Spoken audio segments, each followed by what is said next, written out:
Assalamualaikum warahmatullahi wabarakatuh. Anak-anakku yang soleh dan soleha, tahukah kalian tentang sosok seorang remaja Quraisy yang terkemuka, gagah dan tampan, memiliki kiroh tinggi untuk membela agama Allah dan Rasul-Nya? Para ahli sejarah melukiskan ia sebagai seorang warga kota Mekah yang mempunyai nama paling harum. Pemuda ini dibesarkan dalam kesenangan dan tumbuh dalam lingkungannya. Mungkin tak seorang pun di antara anak-anak muda Mekah yang beruntung dimanjakan oleh kedua orang tuanya sebagaimana yang dialami pemuda ini. Namun di kemudian hari, pemuda gagah dan tampan ini rela meninggalkan gemerlapnya kehidupan serta kemewahan yang ia miliki demi membela agama Allah dan berjihad bersama Rasulullah hingga syahid. Pemuda gagah dan cerdas ini juga masyhur sebagai duta yang pertama mendakwahkan Islam di Madinah sebelum Rasulullah hijrah. Siapakah pemuda mulia ini? Dialah Mus'ab bin Umair. Suatu hari, Mus'ab bin Umair mendengar berita yang telah tersebar luas di kalangan warga Mekah mengenai Muhammad Al-Amin yang mengatakan dirinya telah diutus oleh Allah sebagai pembawa berita suka maupun duka, sebagai dai yang mengajak umat beribadah kepada Allah yang esa. Di antara berita yang didengarnya ialah bahwa Rasulullah bersama pengikutnya biasa mengadakan pertemuan di semua tempat yang terhindar dari jauh dari gangguan kaum Quraisy, yaitu di sebuah bukit sofa di rumah Arqam bin Abil Arqam, atau sering disebut sebagai Darul Arqam. Maka pada suatu senja, karena didorong oleh rasa keingintahuannya, pergilah Mus'ab bin Umair ke rumah Arqam menyertai rombongan itu. Di tempat itu Rasulullah sering berkumpul dengan para sahabatnya, mengajarkan mereka ayat-ayat Al-Quran dan mengajak mereka untuk beribadah kepada Allah Azza wa Jalla. Baru saja Mus'ab mengambil tempat duduknya, maka ayat-ayat Al-Quran mulai mengalir dari kalbu Rasulullah, bergema melalui kedua bibirnya dan sampai ke telinga, meresap ke dalam kalbu para pendengarnya. Dan di senja itulah Mus'ab pun terpesona oleh untaian kalimat Rasulullah dan menyentuh hatinya. Maka dalam waktu sekejap saja Mus'ab pun mengikrarkan dirinya untuk masuk Islam. Namun masuk Islamnya sang Mus'ab bin Umair ini ternyata didengar oleh sang ibunda yang bernama Khunas binti Malik. Khunas binti Malik adalah seorang wanita terhormat yang memiliki kepribadian kuat dan pendiriannya tak dapat ditawar atau diganggu gugat. Ia wanita yang disegani bahkan ditakuti oleh masyarakat sekitar. Ketika Mus'ab memeluk Islam, tiada satu kekuatan pun yang ditakuti dan ia khawatirkan selain ibunya sendiri. Bahkan walau seluruh penduduk Mekah beserta berhala-berhala dan para pembesar dan padang pasirnya berubah rupa menjadi sesuatu kekuatan yang menakutkan yang hendak menyerang dan menghancurkannya, tentulah Mus'ab akan menganggapnya tiada berarti. Tetapi tantangan dari ibunya bagi Mus'ab tidak dapat dianggap sesuatu hal yang remeh. Ia pun segera berpikir keras dan mengambil keputusan untuk menyembunyikan keislamannya sampai terjadi sesuatu yang dikehendaki oleh Allah Ta'ala. Demikianlah ia senantiasa bolak-balik ke rumah Arqam, menghadiri majelis Rasulullah, sedang hatinya merasa bahagia dengan keimanan dan sedia menebusnya dengan amarah murka ibunya yang belum mengetahui berita keislamannya. Tetapi di kota Mekah tiada rahasia yang tersembunyi, apalagi dalam suasana seperti itu. Mata kaum Quraisy berkeliaran di mana-mana, mengikuti setiap langkah dan menyusuri setiap jejak. Kebetulan seorang yang bernama Utsman bin Thalhah melihat Mus'ab memasuki rumah Arqam secara sembunyi-sembunyi. Kemudian pada hari yang lain dilihatnya pula ia sholat bersama Rasulullah. Secepat kilat ia mendapatkan ibu Mus'ab dan melaporkan berita yang dijamin kebenarannya. Murkalah sang ibunda, lalu dipanggillah Mus'ab. Ia berdiri di hadapan ibu dan keluarganya serta para pembesar Mekah yang berkumpul di rumahnya. Dengan hati yang yakin dan teguh, Mus'ab membacakan ayat-ayat Al-Quran yang disampaikan Rasulullah untuk mencuci hati nurani mereka, mengisinya dengan hikmah, kemuliaan, kejujuran, dan ketakwaan. Ketika sang ibu hendak membungkam mulut putranya dengan tamparan keras, tiba-tiba tangan yang terulur bagai anak panah itu surut dan jatuh terkulai. Karena melihat cahaya yang membuat wajah putranya berseri cemerlang, kian berwibawa.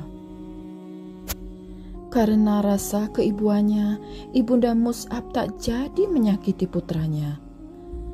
Dibawalah Mus'ab bin Umair ke suatu tempat terpencil di rumahnya, lalu dikurung dan dipenjarakannya dengan rapat. Demikianlah beberapa lama Mus'ab tinggal dalam kurungan sampai saat beberapa orang muslimin hijrah ke Habasyah. Mendengar berita hijrah ini, Mus'ab pun mencari muslihat dan berhasil mengelabui sang ibu serta penjaga-penjaganya. Ia pun turut pergi ke Habasyah untuk berlindung. Ia tinggal di sana bersama saudara-saudaranya kaum muslimin yang lain. Setelah beberapa lama di Habasyah, ia pun lalu pulang kembali ke Mekah.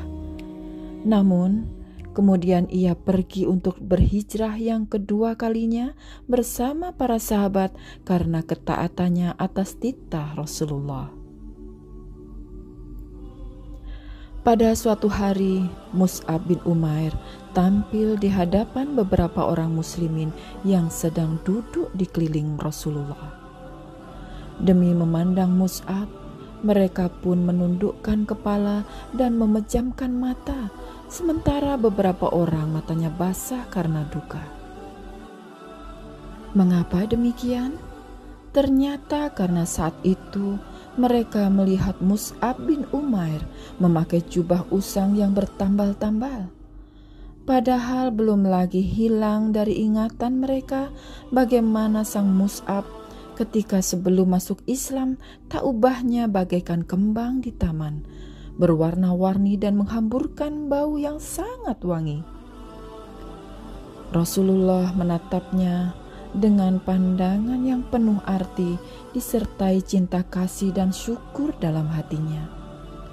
Pada kedua bibirnya tersungging senyum mulia, serasa berkata, "Dahulu aku melihat Mus'ab ini tak ada yang mengimbangi dalam memperoleh kesenangan dari orang tuanya. Namun kemudian ditinggalkannya semua itu demi cintanya kepada Allah dan Rasul-Nya.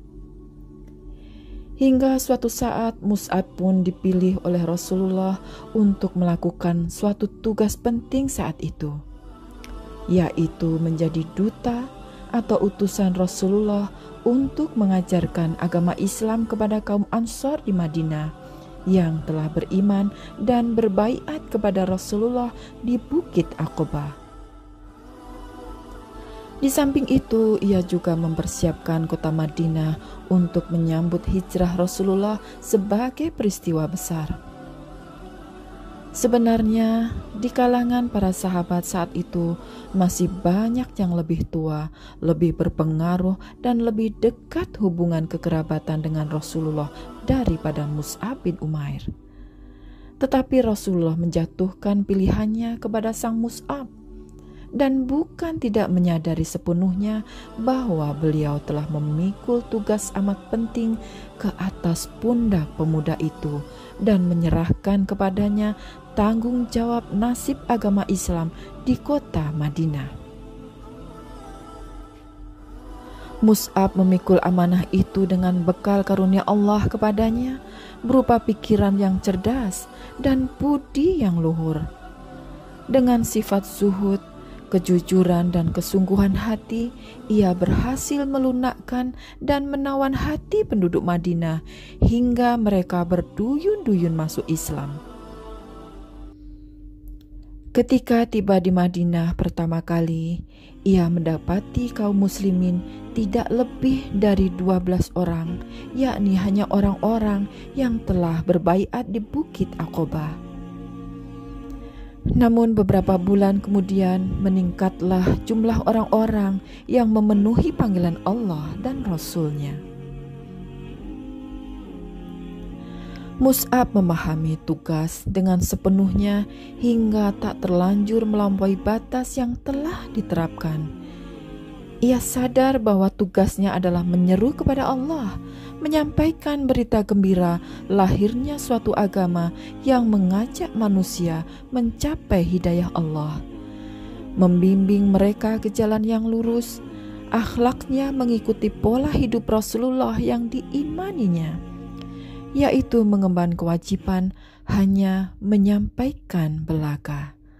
Begitulah esensi sebuah dakwah. Demikianlah duta Rasulullah yang pertama itu telah mencapai hasil gemilang yang tiada tara, suatu keberhasilan yang memang wajar dan layak ia peroleh. Perjuangannya untuk mendakwahkan Islam kepada kaum Ansor tidaklah sia-sia, sehingga ia pun berhasil mempersiapkan Madinah untuk menerima Rasulullah dalam hijrahnya.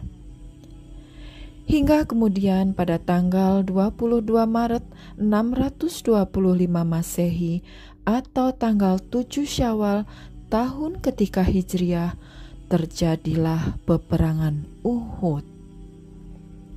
Dalam perang tersebut, Mus'ab bin Umair adalah seorang pahlawan dan pembawa panji perang. Ketika situasi mulai gawat, karena kaum muslimin melupakan perintah Nabi sehingga membuat Rasulullah yang ia cintai itu terdesak dalam keadaan luka. Maka Mus'ab bin Umair pun mengacungkan bendera setinggi-tingginya dan bertakbir sekeras-kerasnya lalu maju menyerang musuh. Targetnya adalah untuk menarik perhatian musuh kepadanya dan melupakan Rasulullah. Maka ia pun memacu kudanya dengan gagah berani sambil meninggikan panji Islam. Tiba-tiba datang musuh bernama Ibnu Khumayyah dengan menunggang kuda. Ia menebas tangan Mus'ab bin Umair hingga putus, sementara Mus'ab bin Umair meneriakkan, "Muhammad itu tiada lain hanyalah seorang Rasul, dan sebelumnya ia telah didahului oleh beberapa Rasul." Maka Mus'ab memegang bendera dengan tangan kirinya sambil membungkuk melindunginya. Musuh pun menebas tangan kirinya hingga putus pula. Mus'ab membungkukkan ke arah bendera, lalu dengan kedua pangkal lengan meraihnya ke dalam dada sambil berucap, "Muhammad itu tiada lain hanyalah seorang Rasul dan sebelumnya telah didahului oleh beberapa Rasul." Lalu Ibnu Khumayyah menyerangnya untuk ketiga kali dengan tombak, menusukkan hingga tombak itu pun patah dan Mus'ab pun gugur serta panji perang itu jatuh bersamanya. Ia gugur sebagai bintang dan mahkota para syuhada. Setelah pertempuran usai, Rasulullah bersama para sahabat datang kembali meninjau medan pertempuran untuk menyampaikan perpisahan kepada para syuhada yang syahid. Ketika sampai di tempat berbaringnya jasad Mus'ab bin Umair, bercucuranlah dengan deras air mata beliau. Tak sehelai pun kain untuk menutupi jasadnya selain sehelai burdah. Andai ditaruh di atas kepalanya, maka terbukalah kedua belah kakinya. Sebaliknya, bila ditutupkan di kakinya, terbukalah kepalanya. Maka Rasulullah pun bersabda, "Tutupkanlah burdah itu ke bagian kepalanya, lalu kakinya tutuplah dengan rumput iskir." Kemudian sambil memandangi burdah yang digunakan untuk kain penutup itu, Rasulullah berkata, "Ketika di Makkah dulu, tak seorang pun aku melihat yang lebih halus pakaiannya dan lebih rapi rambutnya daripadanya. Namun sekarang ini, dengan rambutmu yang kusut masai hanya dibalut oleh sehelai burdah." Setelah melayangkan pandang ke arah medan laga serta para syuhada yang syahid, Rasulullah berseru, "Sungguh Rasulullah akan menjadi saksi nanti di hari kiamat bahwa kalian semua adalah syuhada di sisi Allah Ta'ala." Kemudian sambil berpaling ke arah sahabat yang masih hidup, Rasulullah pun bersabda, "Wahai manusia, berziarahlah dan berkunjunglah kepada mereka, serta ucapkanlah salam. Demi Allah yang menguasai jiwaku, tak seorang pun muslimin yang sampai hari kiamat yang memberi salam kepada mereka, pasti mereka akan membalasnya." Demikianlah anak-anakku yang soleh dan solehah, ibrah yang luar biasa dari seorang Mus'ab bin Umair. Sosok pemuda yang teguh pendiriannya dalam menegakkan agama Allah dan kecintaannya kepada Rasulullah. Ia tinggalkan segala kemewahan dunia demi berjihad di sisi Rasulullah hingga mengantarkannya menjadi syuhada yang mulia di sisi Allah Ta'ala. Semoga kisah ini bisa memberikan inspirasi dan motivasi bagi kita semua untuk tetap menjaga giroh sebagai mujahid dan mujahidah tangguh yang istiqomah dalam menegakkan izah Islam di bumi Allah ini. Wassalamualaikum warahmatullahi wabarakatuh.